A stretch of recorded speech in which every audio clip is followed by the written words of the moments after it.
इस समय एचपीएससी के president state president Suresh Chandra ji को चुना गया है।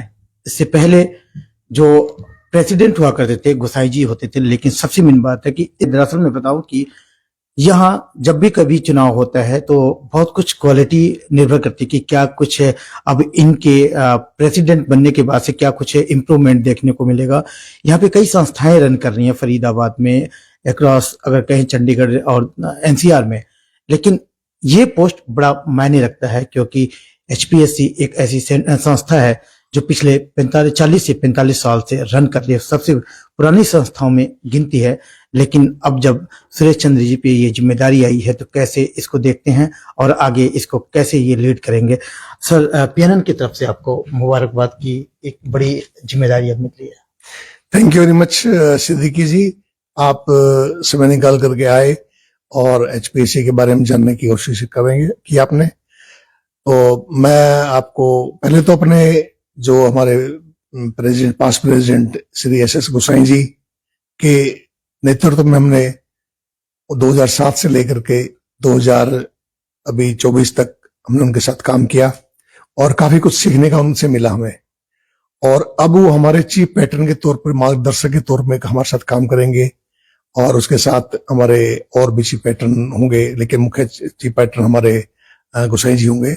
और ये जो हमारी संस्था है इसके बारे में थोड़ा बताऊं आपको। एचपीएससी पूरे हरियाणा में हर जिले के अंदर हमारे चैप्टर है।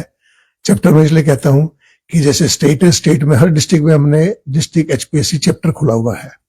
पंचकुला, अंबाला, यमुनानगर, करनाल, सोनीपत, पानीपत, रोहतक, चरखी दादरी, आपका भिवानी, हिसार, आपके इधर रेवाड़ी, गुड़गांव, फरीदाबाद, तो बड़े चैप्टर हैं ही।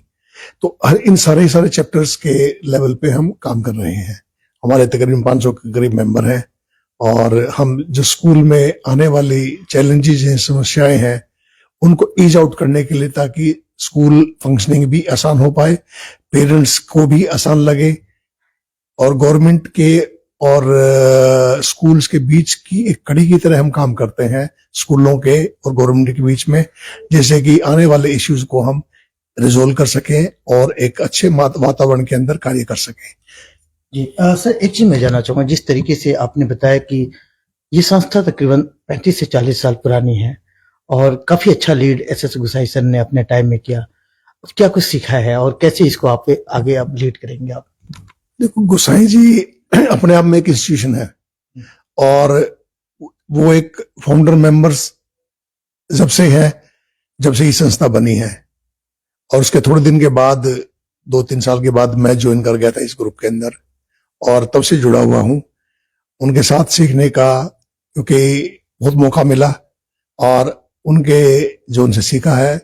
अब एचपीएससी को एक डिफरेंट हाइट पर, एक बहुत ही प्रोफेशनल तरीके से, बहुत ही ऑर्गेनाइज तरीके से उनके मार्गदर्शन के अंदर हम उनकी गाइडलाइन से एक अच्छे लेवल पे लेकर के चलेंगे, ताकि हर मेंबर अपने आप को प्रिविलेज्ड फील करे, हर मेंबर इसको वैल्यू फील करे कि भी he is the member of HPSC. उसको लेवल पर आकर के टेक्नोलॉजी को यूज करके हम चीजों को ऐसा इंफॉर्मेटिव बनाएंगे ताकि गवर्नमेंट की इंफॉर्मेशंस मेंबर्स के पास इजीली जाए और स्कूल के जो चैलेंजेस हैं गवर्नमेंट के साथ बैठ करके उनको सुलझाया जाए और उनको रिजोल्व किया जाए। कहीं बात ऐसे भी आते हैं कि गवर्नमेंट को हमें चैलेंज भी करना पड़ता है, कोर्ट भी जाना पड़ता है, कोर्ट भी जाते हैं, कोर्ट में केस को करेक्ट भी करा के लाते हैं। अब पीछे फिर हरियाणा के अंदर जो फीस का इशू है, फीस के चैलेंजेस हुआ करते थे पहले, ये फीस कितनी बढ़ानी, कैसे बढ़ानी, हर बार जिंदाबाद मुर्दाबाद, बड़ी एक डिफरेंट सा वातावरण होता था। सरकार के साथ बैठे, बातचीत की और एक लॉ बन गया हरियाणा के अंदर। अब फीस बढ़ाने का एक सिस्टम बन चुका है और उस सिस्टम को फॉलो किया जा रहा है। अब उस मामले में लेके सरकार भी कंफर्टेबल है, स्कूल भी कंफर्टेबल है, पेरेंट्स भी कंफर्टेबल है। सबको पता है इस फार्मूले से आपकी फीस बढ़नी है। और जो हमारी दूसरी संस्थाएं थी जो इस चीज का विरोध करती थी, वो भी कंफर्टेबल है, उनको भी लगता है कि एक नियम बन गया है और उस नियम को बनाने के अंदर एचपीएससी का बहुत बड़ा योगदान रहा है इसके लिए। जिस तरीके से देखें, पहले से भी वाइस प्रेसिडेंट की जिम्मेदारी पे आप हैं और ये सारी चैलेंजेस फेस किया है। लेकिन ऐसा लगता है कि बहुत सारी यहाँ पे शहर फरीदाबाद में संस्थाएं हैं, तो उससे कंपेयर करें तो किस जगह लीड करती है आपकी संस्थाएं, क्योंकि यहीं इसी बॉडी से निकली कई संस्थाएं रन कर रही हैं। नहीं, देखो ऐसा है, अल्टीमेटली जितनी संस्थाएं उनके साथ हमारा तालमेल बहुत अच्छे लेवल का है, बहुत दोस्ताना संबंध है हमारे सभी के साथ। और जब भी कोई कॉमन इश्यू आता है हम आपस में बातचीत करते हैं और कॉमन प्लेटफॉर्म पर बातचीत करके उनके समाधान के लिए प्रयास करते हैं। और सभी संस्थाएं का अपना महत्व है और महत्वपूर्ण है निश्चित रूप से। उसके अंदर फरीदाबाद के अंदर या दूसरे डिस्ट्रिक्ट के अंदर डिस्ट्रिक्ट लेवल पे कुछ संस्थाएं चल रही हैं, या कुछ ऐसी संस्थाएं जो स्टेट लेवल या नेशनल लेवल पे चल रही है उनके साथ भी, या दिल्ली लेवल में चल रही हैं, उन संस्थाओं के साथ हम तालमेल बना के रखते हैं।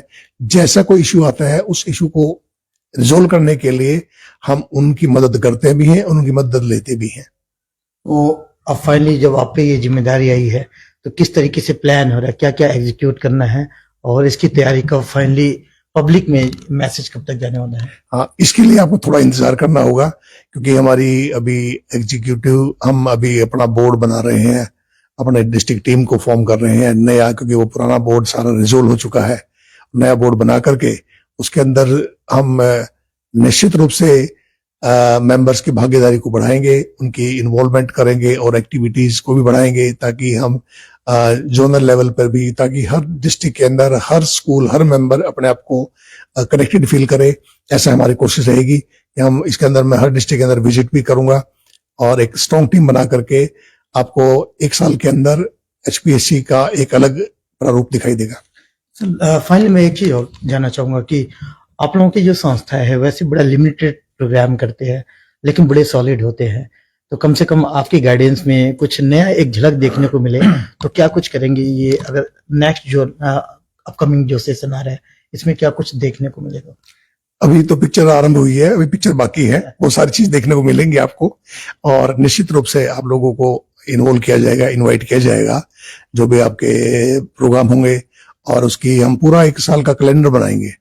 उस कैलेंडर के अंदर उस कैलेंडर को फॉलो करेंगे, क्योंकि एक चीज जब कैलेंडर बन जाता है, डेट फ्रीज हो जाती है, तो प्रोग्राम होंगे।